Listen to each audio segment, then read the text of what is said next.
At brunch, my daughter-in-law said, "We've decided not to invite you for Christmas." I just nodded. My name is Mary Beth Ellison, 71 years old. I live alone in Briarwood Hollow, a quiet little town where the snow falls thicker than memory. If you're listening to this on a cold evening in a kitchen filled only with the ticking of a clock and a teapot that's just run dry, then maybe we're not that far apart. I used to be called Mom, Grandma, the woman who never forgot a single birthday, who showed up for every holiday. But this year, for the first time, I wasn't invited to Christmas. Not because I did something wrong, just because maybe I'd been around too long. Long enough to become part of the background no one notices anymore. I'm not telling this story to complain. I'm telling it because maybe somewhere out there there's someone else who's waited for a call that never came, an empty chair at the table, a gift left unopened, and a mother who once thought, if I'm good enough, they'll still need me. If that's you, stay with me a while.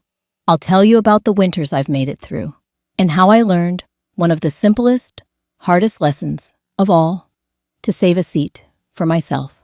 That winter, it all began on a cold Sunday morning at the cafe I always went to, when I overheard the sentence that changed everything. "We've talked it over. You won't be coming for Christmas this year." Hallie said it plainly. I nodded, as if it wasn't even worth setting my coffee down for. Fern and Hearth looked just like it always did on the Sunday before Christmas, just busy enough, cozy in that careful kind of way. Red brick walls, dressed in dried wreaths, tiny string lights glowing faintly, more decorative than warm. The chairs were still upholstered in that soft cream leather edges, a bit worn, but always clean. I picked my usual spot by the window, where I could see the town's Christmas tree, in front of the post office, still just two faded ribbons and a dull silver star, like every year. I got there early and ordered a cappuccino, same as always. Ellie, the young waitress with the dimple on her left cheek, didn't need to ask. "Still going with the strawberry muffin, ma'am?" She smiled, setting the tray down like I was a fixture on her shift. I nodded. "Thank you, dear." Her smile was the only thing that made me feel like I hadn't completely disappeared on mornings like this. Hallie showed up first, always on time, as precise as a minute hand. Travis followed a bit slow, like he hadn't fully stepped out of last night. He sat before even unwrapping his scarf. Hallie pulled her chair out with intent, back straight, beige, turtleneck hands, resting on the menu she never actually looked at. I didn't bother asking how anyone was. These kinds of mornings weren't meant for catching up, just arriving, ordering, announcing, and leaving. Hallie didn't wait for the drinks to land. She said it without hesitation. "We've talked it over. You won't be coming for Christmas this year." I nodded again, as if I'd already said it to myself before she did. Travis glanced at me once, then stared down at the table. Hallie kept going like she needed to finish the explanation to make it official. "Becca's at that age where she needs more privacy. We thought we'd try something simpler this year, just us and the kids. Jonah's still young, so he won't notice. But Becca..." I nodded again, not in agreement, just to end the sentence. No one touched my muffin. It sat there still warm beside a cappuccino, already half gone. I stood up. "I assume I'll be paying for myself." I pulled out my wallet and placed the exact change beside the plate, careful not to let a single coin slip. Ellie returned just then, carrying a tray of tiny gingerbread cookies. "For you to take home, they're homemade," she said. I looked at her. This time, I didn't nod. "I don't need it. Thank you." No one stopped me. No one reached out. No awkward glances. I left the cafe like someone stepping out of a play that had no more lines for them. And I wasn't finished with this chapter. I had only just begun. The air outside was so cold, it stung my skin. The sidewalk had already been salted, but patches of dull gray ice still shimmered underfoot, like wounds that hadn't quite healed. I walked slowly, not because my legs were weak, but because there was nothing to rush toward. People brushed past with purpose. Everyone seemed on their way, somewhere warm, the post office, the bakery, maybe just back home. Not me. I walked toward the hill where my car was parked. I hadn't walked this stretch in December for 12 years, not since Becca was in preschool, and I'd pick her up twice a week. Back then, Hallie had seemed grateful. She used to call me the one who kept tradition alive. I still remember her handing me a thermos of cocoa once and saying, "Thanks for coming early, Mom." Well, I came early today too, only this time no one needed me. They came to make a decision. I came to receive it. At the corner was the used bookstore I used to take Travis to when he was in 3rd grade. He had stared at the ceiling map so long, I had to come back and buy it. Now, taped to the front window, 60% off, moving soon. Everything's pulling away from the places I once called mine. I stopped and looked inside. Not because I needed a book, but because I needed a reason not to keep walking. Something inside me had split a thread that once tied me to the image of the mother, the grandmother who always showed up. It had snapped, and no one even looked back. There's something strange about realizing your presence no longer fits into anyone's plans. It doesn't hurt sharply. It's just hollow, like stepping into a familiar room where everything's still in place except you. I reached into my bag and pulled out my keys. My hands trembled slightly, not from age, but from the blood in me still trying to find its rhythm after Hallie's coldness. She didn't yell. She didn't insult me. She just didn't invite me for Christmas. And somehow, that was enough to change the season entirely. Travis didn't defend me. He just sat there like a chair that had always belonged to that corner. Maybe he thought silence was keeping the peace. Maybe he thought I was too strong to be hurt. No one stopped to wonder if I had feelings of my own. I've always been the one to give up my seat, to cut the cake with more frosting, to roast the turkey without onions because Hallie's allergic. I was always the easy one, until they decided I didn't need to be considered at all. I heard the wind chime. From behind me, someone opening the cafe door. The smell of cinnamon rolls drifted out. I didn't turn back. I didn't walk in. And in that moment, as I stood by my car, one sentence came to me clear, as if someone had whispered it in my ear. No one remembers I was the one who built the first home they ever lived in. On the icy curb, I walked slowly. Not because my legs were tired, but because nothing waited for me on the other side. I returned home to a quiet apartment where the floorboards creaked and the gift box on the attic shelf still waited to be opened, as if this year would be no different than the last.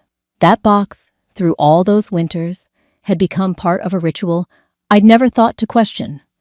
I was never formally invited to Christmas. Not once. But every year, I prepared gifts a month in advance. No one ever said, "Mom, we'd love for you to come." No one asked, "What dish would you like for the holiday dinner?" Still, I made a list. Year after year, each gift was carefully wrapped in snow-patterned paper, tied with silver or red ribbons, depending on my mood.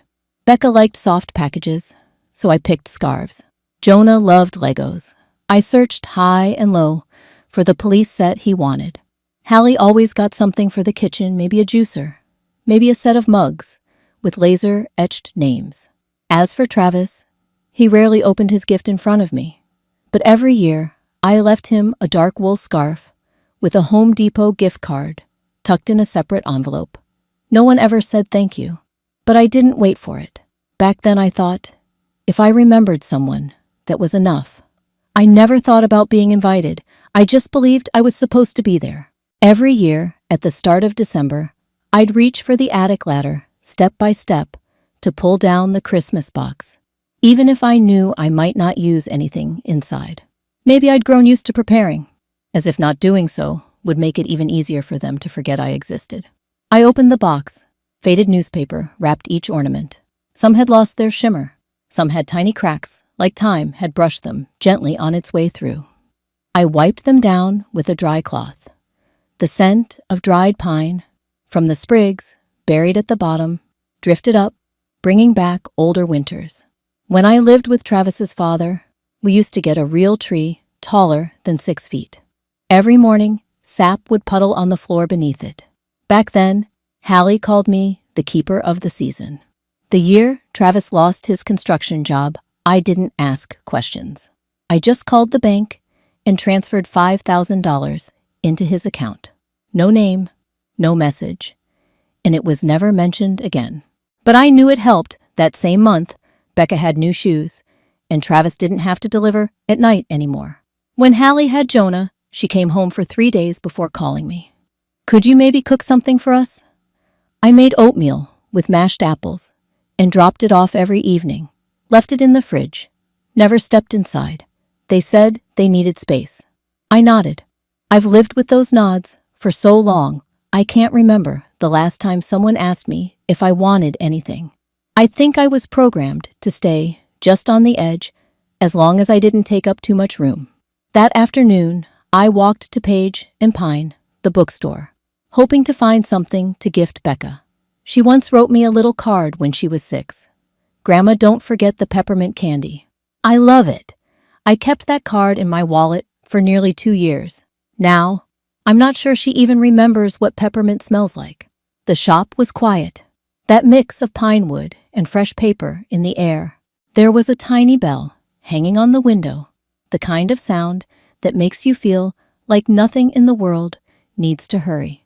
Evelyn, the owner, still wore that oversized scarf. Her eyes squinted into a smile when she saw me.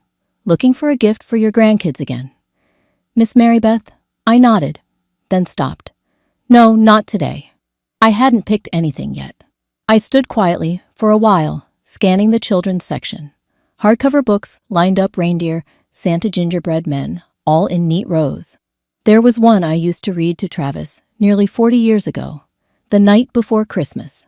I don't remember much of the story, just that he used to yawn when I got to the flying reindeer part. He liked real things. I, on the other hand, wanted to hold on to whatever magic winter had left. Evelyn handed me a cup of tea, tilted her head. "You know we're looking for a storyteller on Saturday mornings. The kids come in pajamas, sit under the tree. It's a joy." I smiled faintly. "You think I could be a storyteller? You're the most natural one." "I know," she said, without missing a beat. "The way you speak, slow and soft, makes people want to listen." I didn't answer. Just reached for a book with a deep blue cover. Reading stories to children. That's something I used to do every night all those early years of being a mother. But no one ever asked me to do it, outside of family. I sat down on the cushioned bench by the window. Outside snow had begun to fall again, light, soft, silent. Inside, the sound of pages turning and a faint chime became a gentle backdrop. And I realized there is a world where I don't have to earn my place with gifts, silence, or sacrifice. It's just, I'd never dared to step into it. When I left the shop, I carried nothing. Evelyn handed me a card with the storytelling schedule. I slipped it into my coat pocket. No promises, no refusals. I walked home. The wind had turned colder than it was that morning. The apartment was dark, no one waiting. On the table, last year's gift box still sat untouched. I opened my notebook. The page was blank. No appointments. No shopping list like all the years before. I looked at my fingers, lined with soft creases. No longer quick, but steady enough to write one thing. Just one line. In neat, deliberate strokes. This year, I'll try bringing nothing and see who still invites me. I sat there for a long time. Maybe it's time to take inventory of everything I've given and finally ask what's left for me. I used to be an accountant. I remember every dollar, but I never used that skill to count what I'd given away, not until this week. I printed the bank statements and laid them out on the old dining table, which also serves as my desk now.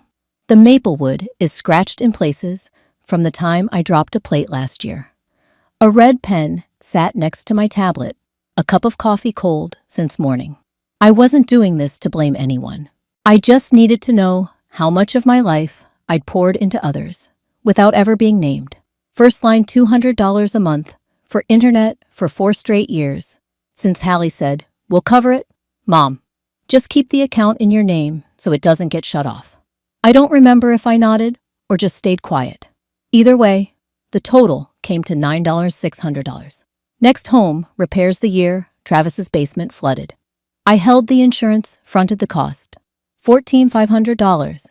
Then the down payment to help Hallie with her car, $6,200. Summer classes for Becca, $1,800. Emergency hospital bill when Jonah had a high fever 2 winters ago. $3,200. And that's not even counting the meals, the toys, the electric bills I quietly paid. I put it all into a simple spreadsheet, rows for each item, columns for each year.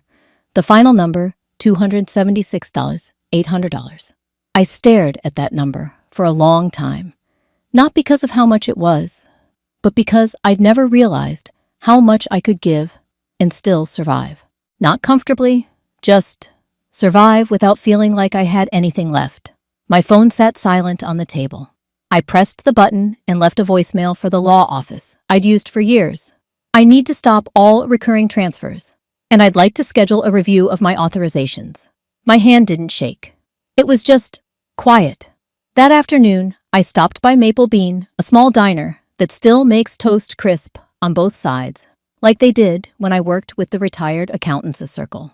The tables are round in steel. The waitress still remembers I prefer peppermint tea over coffee. Silas was already there, more silver in his hair than last time, but his back still straight. We'd worked together on a few fundraisers after retirement. "Heard you're thinking about revisiting your will," he said as I sat down. I nodded. "I think it's time to redefine what my share really means." Silas didn't press.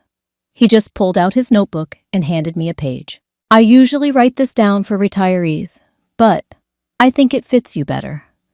They didn't invite you because you weren't worthy.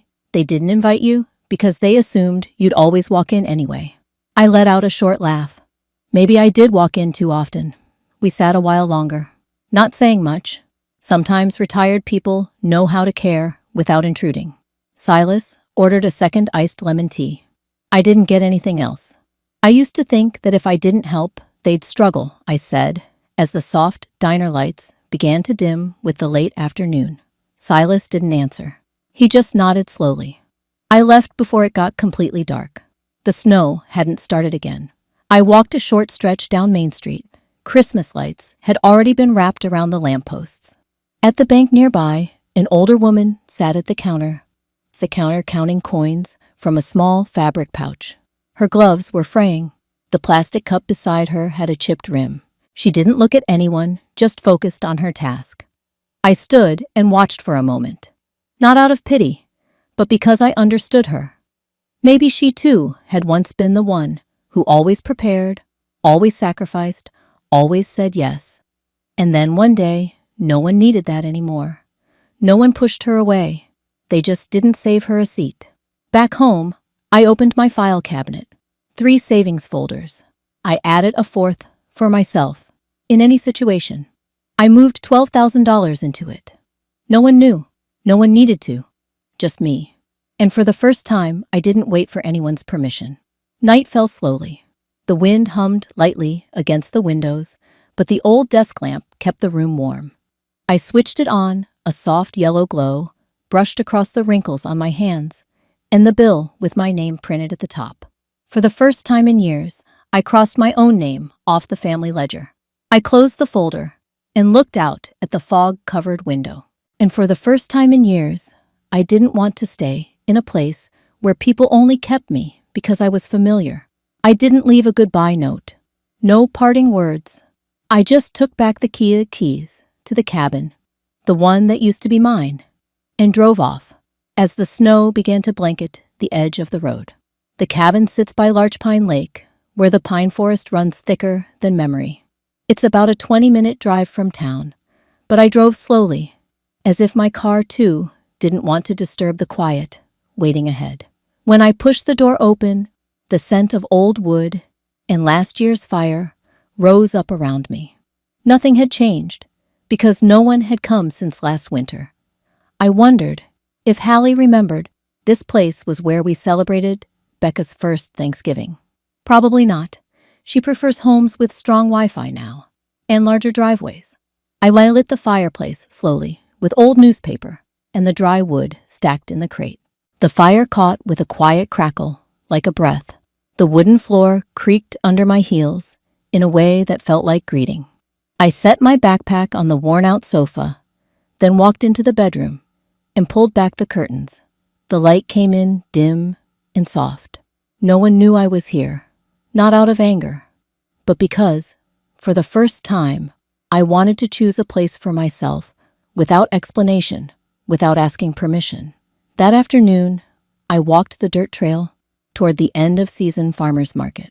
The stalls were smaller now, heaters buzzing faintly under the counters. I bought a bag of golden apples and paused at the baked goods stand. The woman beside me looked up, and I recognized her. Colleen Meyer. We went to high school together, once exchanged letters when she moved north. She'd been living alone since her husband passed. I heard once that her son tried to sell her house without asking. She took him to court and kept her cabin. Colleen saw me right away. "Mary Beth." I nodded. She held up a bag of apple pastries. "These still taste the same. And honestly, we don't need anything new at our age, do we?" We each bought a portion and walked back to the cabin. I made hot cocoa. She sat on the wooden steps, hands resting on her knees, like someone who used to garden every day. I poured the cocoa into 2 brown ceramic mugs. My hands trembled a little from the steam. Colleen took hers without a word. We sat on opposite sides of the steps, backs against the doorway, facing the forest dusted in snow. No one mentioned children. No talk of letters unsent or calls that never came. No one asked why the other had ended up in a winter cabin this far out. Maybe at a certain age, being there is enough to understand. Explanations only make the ache sharper. Colleen looked out toward the lake, now covered in a thin sheet of ice. The evening light sliced across it like a quiet blade of orange. "I kept the cabin," she said, but I couldn't keep the silence. I turned toward her. She wasn't looking at me, just speaking into the wind. "I mean, you can live alone, but the absence of footsteps, you still hear it." I knew what she meant.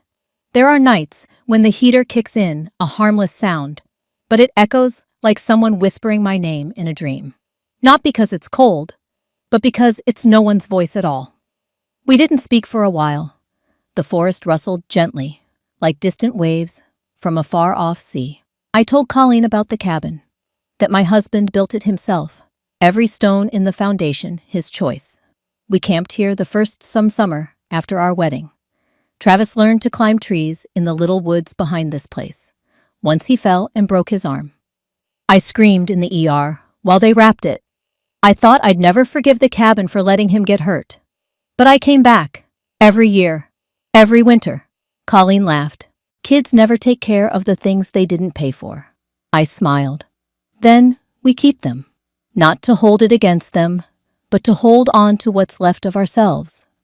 I wasn't sure if she understood what I meant, but I didn't need her to. That sentence was for me. A quiet vow from someone who once forgot her own worth. The sun dipped lower. Colleen stood waved. No promises to see each other again, but that wasn't needed. People who survive to this age, they know how to return when it matters. I gathered the mugs, folded the blanket, secured the windows. The wind outside picked up, but the fire inside still glowed. I hung my coat on the wooden hook by the door. A moment later, there was a knock. I opened it. It was Mr. Rourke, my neighbor from across the hill. He held a wax paper-wrapped tin of oatmeal cookies. Said nothing, just nodded. I nodded back and took them. "Welcome to the cold season," he said, turning to leave. I didn't call him back, but for the first time, I didn't feel like my heart was freezing with the air. I shut the cabin door from the inside. The fire hummed. And, for the first time in a long while, I wasn't waiting for the phone to ring. I never shared the address. But on a snowy morning, I saw a familiar SUV parked at the gate of the cabin. It was the same silver-gray car, high roof, fogged windows, the kind Hallie once said was perfect for kids and dogs. The license plate was still the same one Travis chose when he got his promotion in 2018. I stood by the window, teacup still warm in my hand. I didn't move closer. I didn't step back. I just stood still. They got out after a few minutes of hesitation. Hallie first, wearing a white coat, holding a gift box wrapped in red ribbon. Travis followed, his face unreadable beneath his knit hat. Becca wore a red hoodie, carrying something round made of pine leaves and tinsel. I opened the door just wide enough to invite them in, but I didn't step outside. I only said one simple sentence. "Come in." There's coffee. No hugs. No, why are you here? Or we've been so worried. I wasn't waiting for it. And they didn't pretend. Hallie set the box of cookies on the wooden table in the center of the room. Travis looked around like he was stepping into a place that had once been his, but now had a different lock. Becca stood quietly near the small tree I'd put together. No lights, just a few paper bows and dry pine cones from the backyard. I poured the tea. Didn't ask what they wanted. Hallie spoke first. Mom, I know it was sudden. I mean, you leaving. I didn't respond. Just set the teacup in front of her. I thought maybe you just needed space. But Becca really missed you. I turned to Becca. She said nothing, but placed her handmade wreath on the table, twisted wire bits of fabric, and 2 slightly uneven paper snowflakes. I reached out, touched it gently, then nodded. Travis sat down on the wooden chair near the fireplace. It had been a long time since I'd seen him sit lower than me. He looked at me for a moment, then said softly, "You leaving made me feel lost." I sat across from him, fingers curled around my tea. The only sound was the quiet popping of the firewood. I didn't smile. I didn't cry. No one said anything when I was there, I said. I poured more tea for myself. Now I'm quiet, and that's the problem. No one argued. No one defended themselves. Hallie shifted forward. I brought gingerbread. Becca picked the flavor you like. I nodded, but didn't open the box. Didn't say thank you either. I've lived long enough to know not everything brought to your doorstep is love. The soft light from the string bulbs wrapped around the bookshelf made the room look warm, but nothing could warm the space between me and them. I picked up Becca's wreath and hung it on the bedroom door, on the same nail I'd kept from past Christmases. She watched me, didn't say a word, just pressed her lips together the way her mother does when she's trying not to cry. I sat back down. Travis glanced toward the window. Mom, are you coming back? I shook my head. I understand, he whispered. It's all so empty. I looked at him, this boy who used to fear the dark, who clung to me on Christmas night whenever ice slid off the roof. Now, he had a house, a wife, 2 kids, and still didn't know how much space a mother truly needs. I didn't blame him, didn't forgive either. I just said softly, like the wind was speaking for me, I'm not angry. I just don't live by instructions anymore. Hallie paused, as if something caught in her throat but wouldn't come out. Becca sat still, hands clasped tightly in her lap. No one said anything else, and I didn't want them to. Silence, on a thick winter day, was a complete enough answer. When they stood up, I didn't walk them to the door. I stayed where I was, hand resting on the table's edge. I heard the crunch of snow beneath their shoes, the door of the car opening then closing again. But before the SUV pulled away, I looked out the window. I saw Becca turn her head. She smiled a smile that looked just like mine when I was 11. I just didn't know if that smile was meant for me. But either way, that visit closed a door and opened a path I chose for myself. I used to be called Mom, wife, Grandma, but no one ever asked me, what do I want to be called that morning? I walked across the stone path, covered in a thin glaze of ice arms, holding a basket of cinnamon cookies and a worn book with folded corners. Snow was falling lightly, little white flakes resting on the tips of my shoes, collecting at the hem of my deep gray coat. The scarf around my neck, hand-knit, still carrying the scent of baby shampoo, was the one Becca gave me 2 years ago. Paige and Pine sat at the corner of town, where everything seemed to move slower as the year wound down. The door opened with a soft chime. Evelyn looked up from the counter. Mary Beth, she called, waving like I was someone she'd been waiting for. No one here knew how many dinners I had spent, in silence, seated at nameless tables.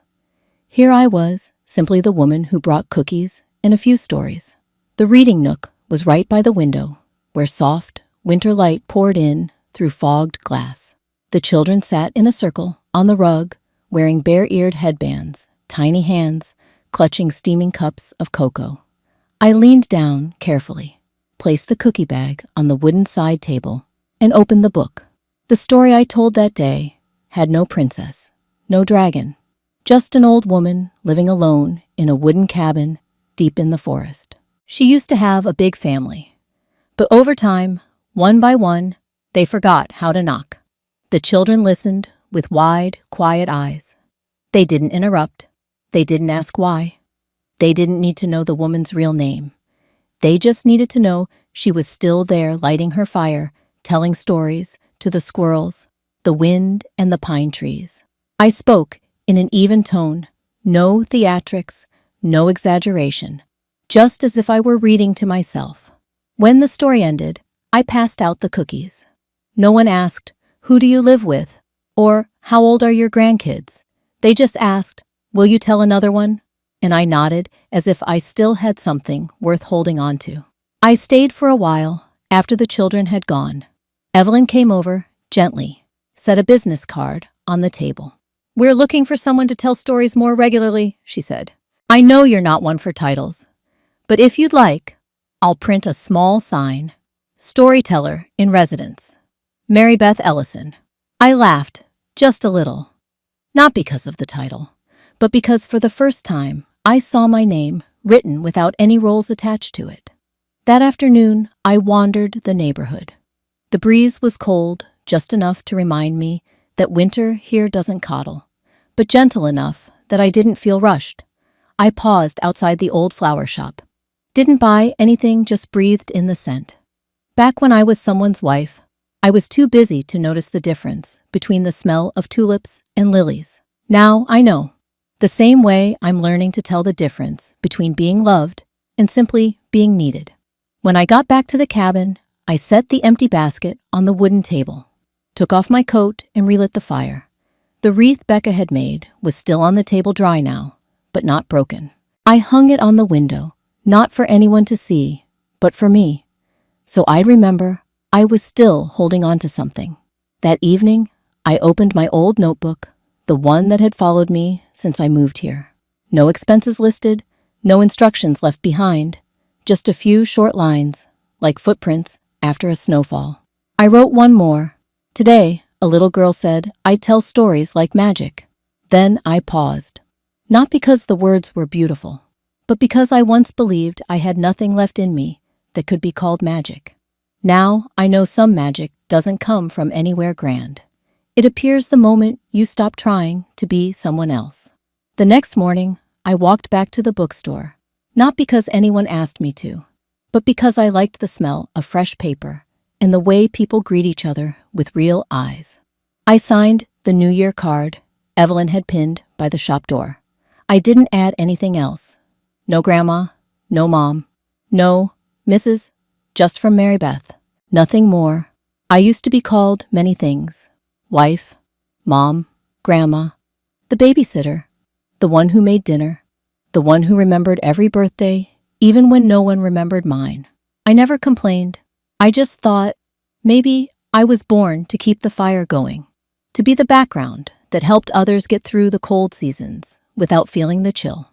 I used to believe that love meant preparing everything quietly without being asked, like the Christmas tree that stood tall before the kids even opened their eyes, like the pie already in the oven, though no one asked for it, like the money I pulled from my retirement fund and handed to Travis when he lost his job. No invoice, no receipt, just a mother doing what mothers do.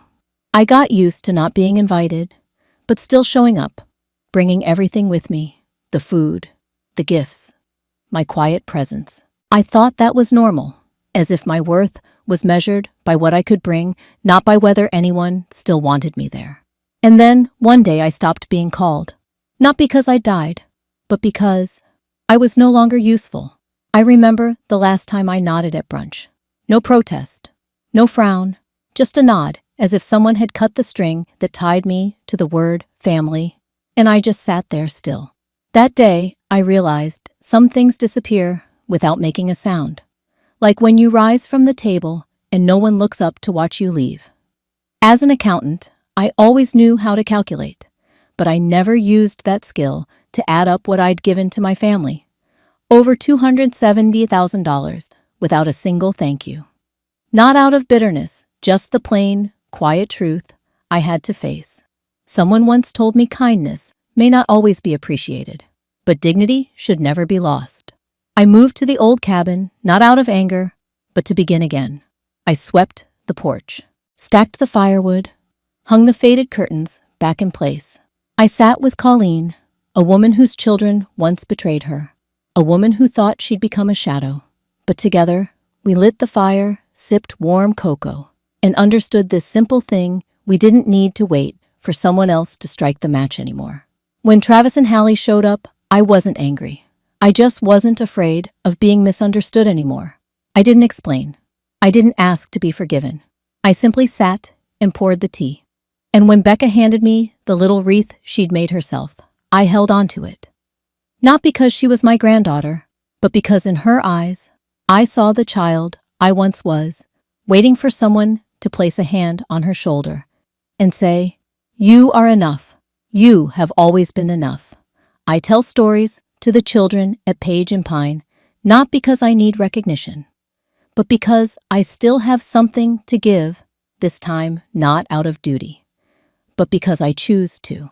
And I tell those stories under my own name. No titles, no roles, just Mary Beth. And if you're hearing this story, maybe from a quiet living room or on your drive home, I want to ask you something. When was the last time you did something just for you, like an old quilt that kept the whole house warm through winter? Until one day, when no one felt cold anymore, they folded it up and forgot how much they once relied on it. But what if that quilt learned to clean itself, to soak up the sun, to wrap itself around its own shoulders? Maybe then it would feel warmer than anyone ever imagined. Maybe you were once that quilt. And if this story touches your heart, think of someone who once loved you quietly. Maybe your grandmother, your mother, or the neighbor who baked you cookies that first Christmas in town. Don't wait for another winter to realize this. Some hearts only stay when you remember to hold on to them.